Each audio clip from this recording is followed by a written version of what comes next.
बिहार विधानसभा चुनाव के बीच कांग्रेस नेता राहुल गांधी के एक बयान ने राजनीतिक माहौल को गरमा दिया है।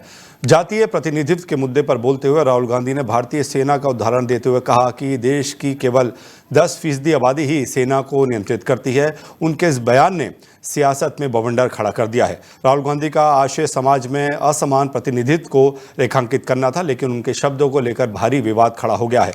जेपी ने इस बयान को सेना का अपमान बताया और राहुल गांधी पर तीखा पलटवार किया है। बीजेपी नेताओं का कहना है कि राहुल गांधी जाति की राजनीति को सेना जैसी अनुशासित और राष्ट्रीय संस्था में लाने की कोशिश कर रहे हैं, जो देश की एकता और अखंडता के खिलाफ है। पार्टी प्रवक्ता सीआर केसवन ने कहा कि राहुल गांधी का ये बयान न सिर्फ विभाजनकारी है, बल्कि ये हमारी सेना की गरिमा को भी ठेस पहुंचाने वाला है। वहीं कांग्रेस की ओर से राहुल गांधी का बचाव करते हुए कहा गया कि उनका उद्देश्य किसी संस्था का अपमान करना नहीं था, बल्कि सामाजिक प्रतिनिधित्व की असमानता पर चर्चा करना था। हालांकि बीजेपी ने संकेत दिया है कि ये बयान अब बिहार चुनाव में एक बड़ा राजनीतिक मुद्दा बन सकता है।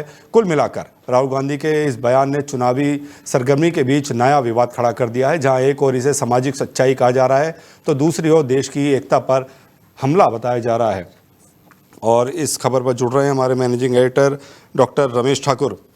रमेश जी, राहुल गांधी एक बार फिर सवाल के घेरे में खड़े हो गए हैं। उन्होंने बयान दिया है कि जो सेना है उसको 10% लोग ही चला रहे हैं।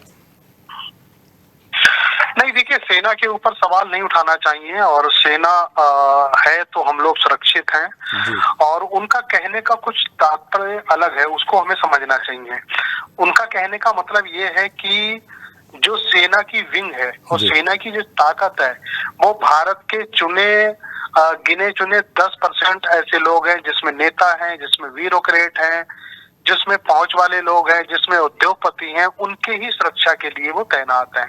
हम आपकी सुरक्षा के लिए तैनात नहीं है, हमारी सुरक्षा नहीं कर पाते हैं और आम जनता की सुरक्षा करने में वो नाकाम है। उनका कहने का तात्पर्य ये है।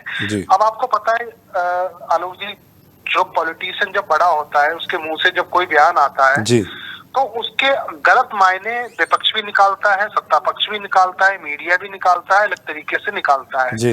मेरे ख्याल से उन्होंने उनके बयान पे जिस तरीके से टिप्पणी आना शुरू हुई उसके बाद में उन्होंने खंडन भी करा है और उसके बाद में उन्होंने उसका खंडन करके भी बताया कि मेरा कहने का मतलब ये नहीं था। जी। और कांग्रेस ने भी उनका बचाव करते हुए ये बोला है कि उनके बयान को तोड़ मरोड़ कर पेश किया गया है।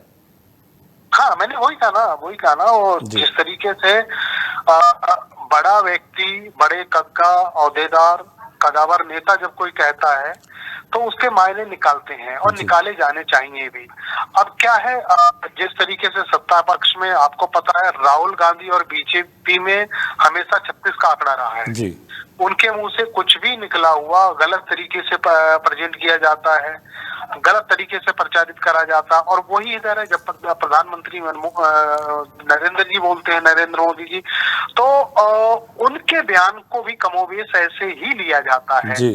अब जब पिछले अगर बात करें, डॉक्टर मनमोहन सिंह जब हुआ करते थे प्रधानमंत्री, तो उनके लिए क्या कुछ नहीं कहा गया, रेनकोट में नहाना, तो इस तरीके की चीजें वो सदा वर्षों बरस वो चलती रहती हैं। अब राहुल का दौर है, नरेंद्र मोदी का दौर है, उनके अंदर जो बीच में रस्साकसी जो हो रही है वो हम आप लोग देख रहे हैं। जी रमेश जी, बहुत धन्यवाद हमसे जुड़ने के लिए, तमाम जानकारी साझा करने के लिए।